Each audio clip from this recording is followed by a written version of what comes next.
Hi folks, we're going to take a look at number 19 on page 112. So here we're creating an open top box by cutting off squares off the corners of a rectangular piece of cardboard. Okay, and we want to determine the dimensions for boxes that have this given volume. Okay, so here, let's think about what's happening. So we're cutting off these corners, and then this flap here is what we're going to raise up, and these flaps will all become the sides of the box. Okay, so that little value here is going to end up becoming the height of the box. Now what we don't know is how big a square we're cutting off. We can cut off different size squares to create boxes with different heights. Okay, so the height of the box will be this unknown quantity, which I'm going to call x. Question is, what are the length and width going to be? So I want you to think about what the length and width would be of this box once we cut off those corners while I draw the picture. Okay, so let's draw ourselves a model here. So here's our piece of cardboard, and we're cutting off these squares off each corner. Okay, so the total length here is 32 and the width is 28.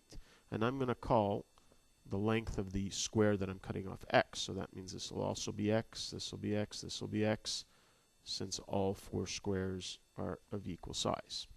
Okay?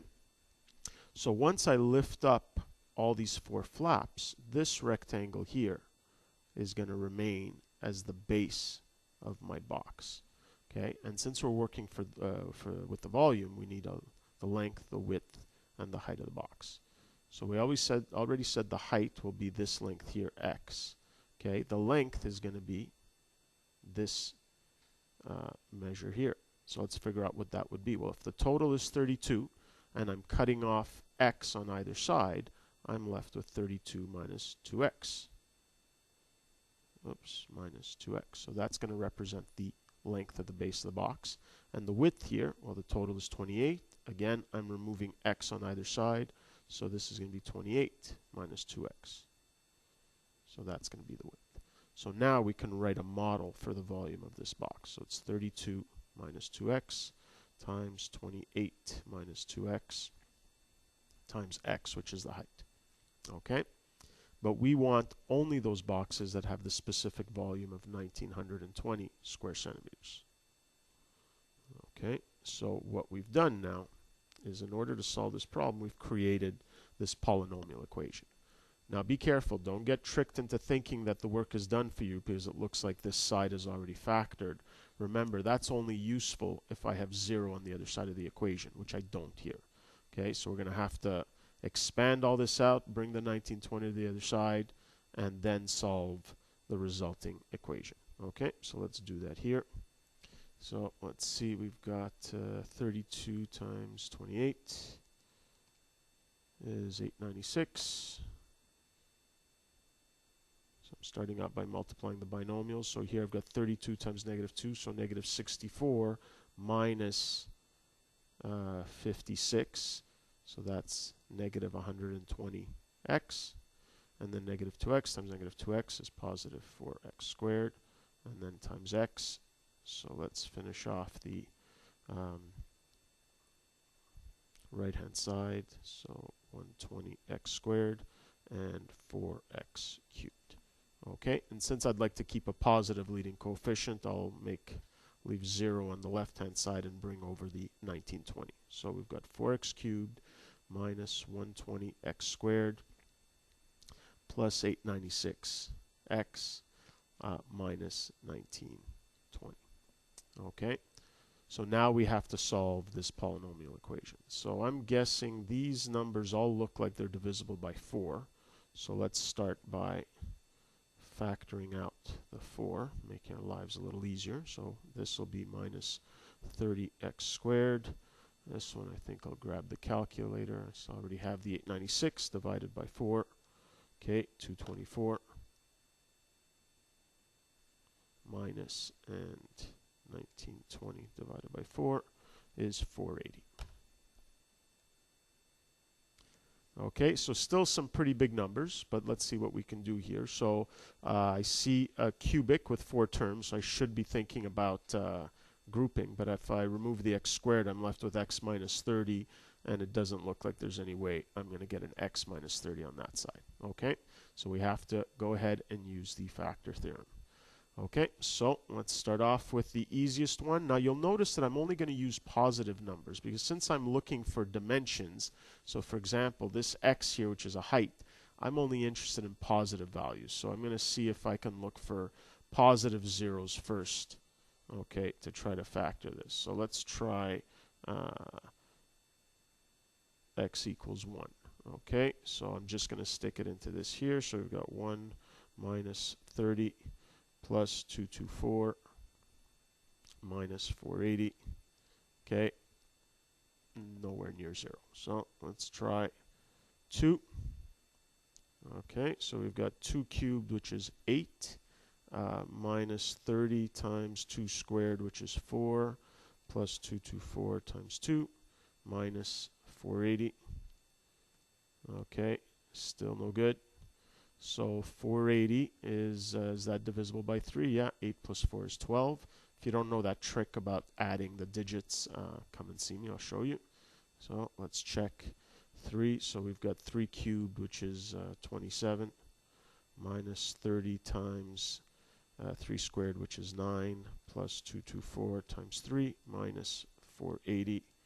Okay, still no good. Okay, definitely divisible by 4. So let's try 4. Hopefully that works because I'm running out of room. Okay, so 4 cubed is 64 minus 30 times 4 squared, which is 16, plus 224 times 4 minus 480. Oh, and there we go. That does work. Okay.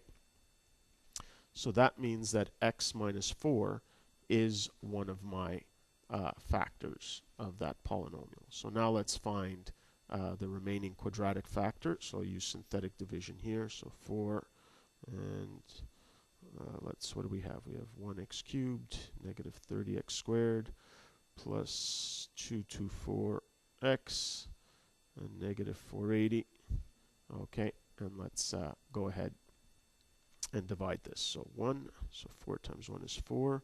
Negative 30 plus 4 is negative 26.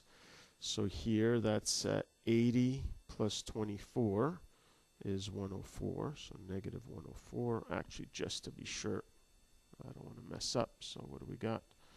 4 times 26, of course, is 104. Better safe than sorry, though. So let's add these together. So we've got 0, 2, so 120. And then 4 times 120 is 480. And so I do get a remainder of 0. So that kind of checks that I had the right answer. And so now we're left with this equation here.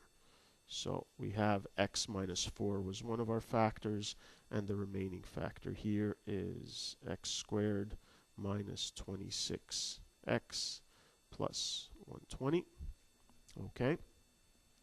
Now this, some pretty big numbers, but right off the bat I think, hey, 120, that's 6 times 20, and 6 plus 20 is 26.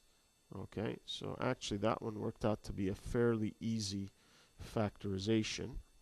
Okay, so here if we have x minus 20 and x minus 6, so we've got negative 6 minus 20, negative 26, and negative 20 times negative 6 is positive 120. Okay, and so now we have our equation in factored form. So that means that the solutions to this equation are x equals 4, x equals 6, and x equals 20. Okay? So based on this, we have 3 possible scenarios for our box. Okay?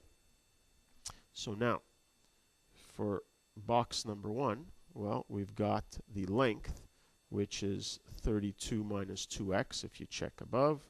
So 32 minus 2 times 4. Okay, 32 minus 8 is 24 centimeters. Okay, our width was 28 minus 2x. Okay, so 28 minus 8 is 20 centimeters. And then our height was just equal to x. So that's 4 centimeters. So these would be the dimensions of one of the possible boxes that would give us the required volume. Okay, so now let's stick in x equals 6, which is the other possibility for x. So length equals 32 minus 2 times 6. So 32 minus 12 is 20 centimeters. The width is 28 minus 2 times 6. So that's 28 minus 12. So 28 minus 12 is 28, 18, 16 centimeters. And then the height is 6 centimeters. So there's another possible box. Now, before I put in the third possibility, okay, let's go back here. And I think it's pretty clear that x cannot be 20, okay? Because if I put in 32 minus 2 times 20, which is 40, I end up with a negative number. And I'd end up with a negative number for my width. So while 20 was a solution to this equation, and a positive solution to this equation, it gives me an unrealistic set of dimensions. So 20 will actually not be part of our solution set. So it looks like there's two boxes that fit the bill for this scenario. Okay, that's it for this one.